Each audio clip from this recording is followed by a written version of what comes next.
양소영 변호사의 상담소 양담소를 찾아주신 여러분 환영합니다. 양소영입니다. 2020년 11월 어느 새벽 집으로 가던 직장인 A씨는 길가에 놓인 자전거를 발견했습니다.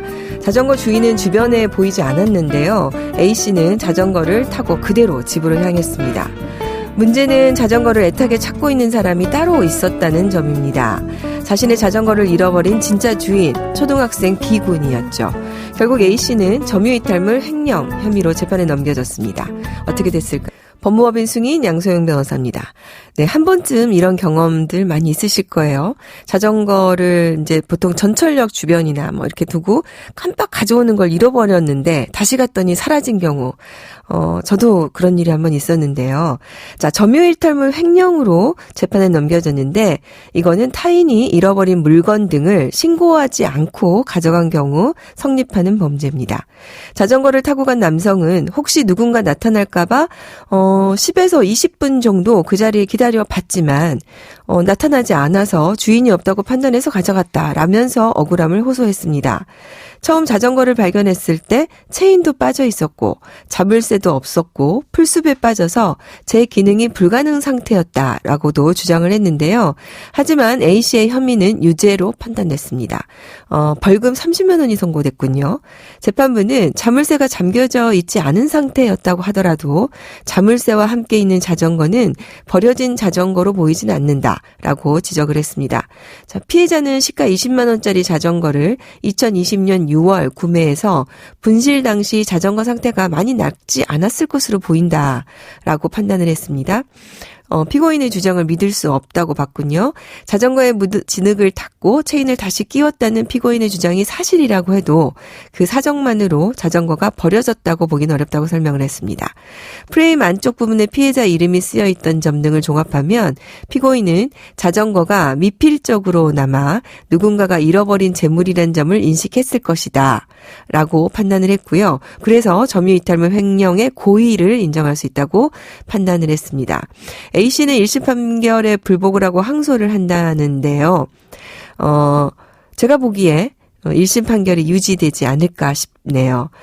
미필적이라고 하는 것은, 그러니까 직접 내가 이걸 가져가야지라고까지는 하지 않았더라도, 이러한 내용을 인식했다면 충분히 고의로 볼 수 있는 상황을 미필적 고의라고 하는데요. 어쨌든 피고인의 주장이 사실이라 하더라도 이 부분에 대해서 고의가 인정될 수 있다고 봤기 때문에 재판부는 미필적으로나마 이런 상황을 인식을 했고, 그렇기 때문에 고의를 인정할 수 있다고 본 것 같습니다. 사실 이와 관련해서 타인의 물건을 함부로 가져갔을 때 항상 주의를 해야 되겠죠. 자, 주인이 없다고, 주인이 보이지 않는다고 10분에서 20분간 기다렸다고 하더라도 고의가 인정된다는 거 유의하셔야 될 것 같습니다.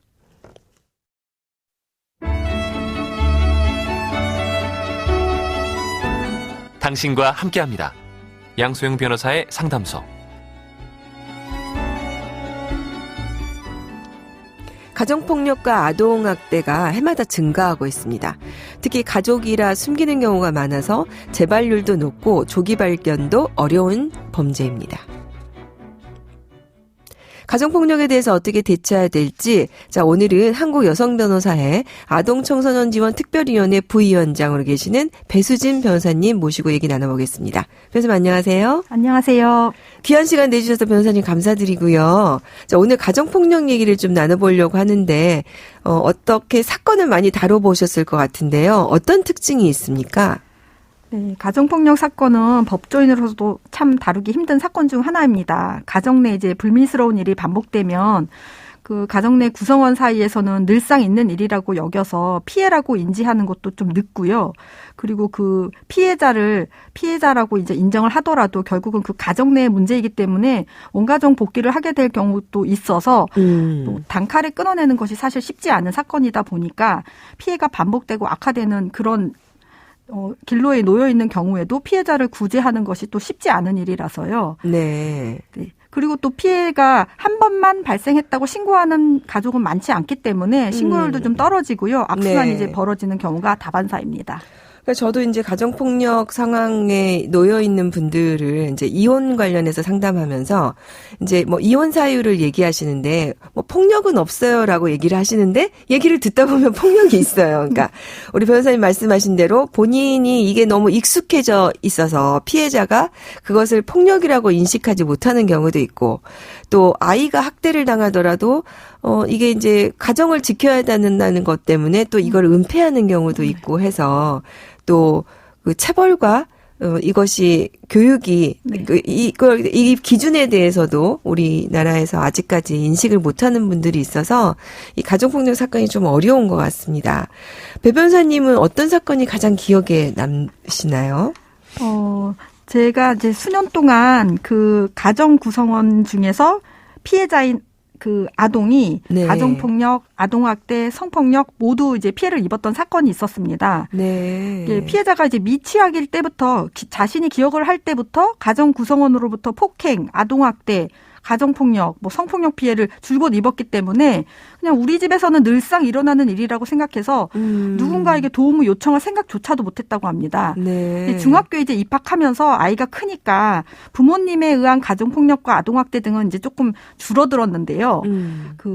바로 위에 오빠의 가정폭력이 더 심해지고 강도가 더 세지고 횟수도 많아지면서 결국 이렇게 되다가는 내가 죽을 수도 있겠다라는 생각이 들어서 이제 경찰에 신고를 하였습니다. 그 부모가 이를 방관한 거네요. 네, 그 부모 역시도 그 특별히 이제 이거에 대한 문제의식이 없었기 때문에 오빠랑 그 피해자가 싸우면 그냥 남매 간의 다툼이다라고 생각하고 방관하거나 오히려 오빠한테 교육을 시키라는 식으로 이렇게 방조했었던 상황이었기 때문에 오빠한테 오히려 동생을 교육을 시켜라. 네, 그러다 보니까 피해가 너무너무 반복이 됐었던 사건이 있었습니다. 네, 경찰은 어떻게 조치를 취해줬나요? 경찰이 이제 처음 신고를 했는데 역시나 보호자가 우리 집 애들이 싸우는 것이다. 우리가 잘 통제할 수 있다라고 해서 경찰이 이제 바로 돌아갔다고 합니다.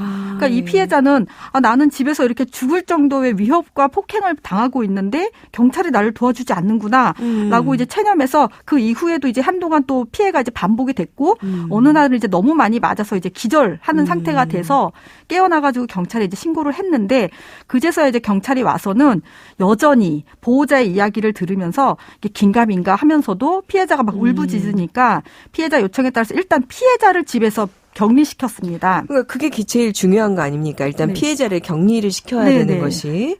이 경우에 피해자 보호명령을 신청을 할 수 있을 것 같은데 어떻습니까? 예, 맞습니다. 피해자는 본인의 모든 생활 본거지에서 본인이 나와서 되게 불편한 상황을 겪고 있었고 그리고 자기의 신고로 인해서 자기의 모든 가족이 가해자가 되었다라는 죄책감까지 겪어서 한동안 되게 조금 불안해하고 있었거든요. 네. 근데 이제 학교에서 공부를 배우면서 이게 가정폭력이고 아동학대라고 인식이 되니까 그제서야 이제 그 보호자와 떨어져야겠다라고 생각을 해서 그 가정법원에 피해 아동 보호 명령을 신청을 했습니다. 네. 그래서 다행히 이제 바로 임시조치가 나와서요. 행위자가 피해자의 주거, 병원, 학원 등 100m 이내 접근 금지하고 전기통신을 이용한 접근 금지 등 피해자 보호를 위한 이제 명령이 내려졌습니다. 네. 그러니까 가족으로부터 계속 되는 회유와 위협으로부터 일단 피해자를 좀 분리시켜야 되니까 그래서 피해자 보호 명령이 내려온 건데요. 근데 이게 접근 금지 관련해서 피해자 보호 명령 관련해서 많은 분들이 이게 나와도 계속 가족이니까 계속 연락을 하고 괴롭히는 경우가 많다고 좀 고민을 토로하시는 경우가 많은데 실제로 그렇습니까? 예, 맞습니다. 이게 그 접근금지 명령의 특징이 행위자가 피해자한테 연락을 하지 말고 행위자가 피해자를 만나지 말라는 것이거든요. 네. 그럼 결국은 피해자가 자기 필요에 의해서 혹은 또 미성년자의 경우에는 아무리 가해자라고 하더라도 가족을 만나고 싶은 욕구가 있거든요. 그럼 피해자가 원할 때는 행위자를 만날 수 있습니다. 그런 상황이 이제 있다 보니까 가해자들, 행위자들은 피해자가 승낙만 하면 본인이 임시조치를 위반한 게 아니잖아요. 그러니까 이제 그 핑계를 대서 피해자한테 연락을 한다거나 뭔가 접근을 해가지고 피해자를 이제 회유하거나 위협하는 일들이 발생합니다. 네. 임시보호 명령을 위반하면 가정폭력처벌법에 따르면 2년 이하의 징역 또는 2천만 원 이하의 벌금 또는 구류에 처할 수 있는데도요. 피해자가 원해서 만나는 것이다라는 사정만 대면은 자기가 처벌되지 않기 때문에 여러 가지 이제 이유를 대고 피해자를 조금 이용해서 피해자에게 계속 접근을 시도하는 경우가 너무 많아서 많은 미성년 피해자들이 그 고통을 호소하고 있습니다. 그러면은 이럴 경우에 법원은 이러한 가해자의 행동을 어떻게 봅니까? 뭐 적법하다고 봅니까?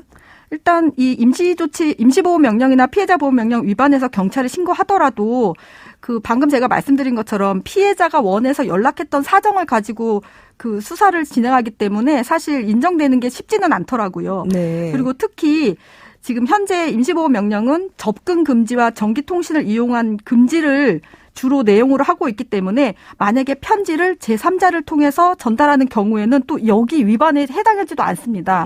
그러다 보니까 사실상 다른 가정폭력 사건과 마찬가지로 착착착 진행되는 게 사실 쉽지 않습니다.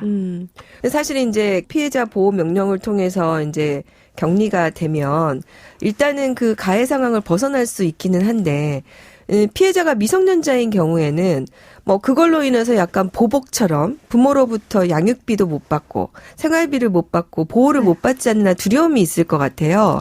이럴 경우에 부모가 어떻게 해야 됩니까?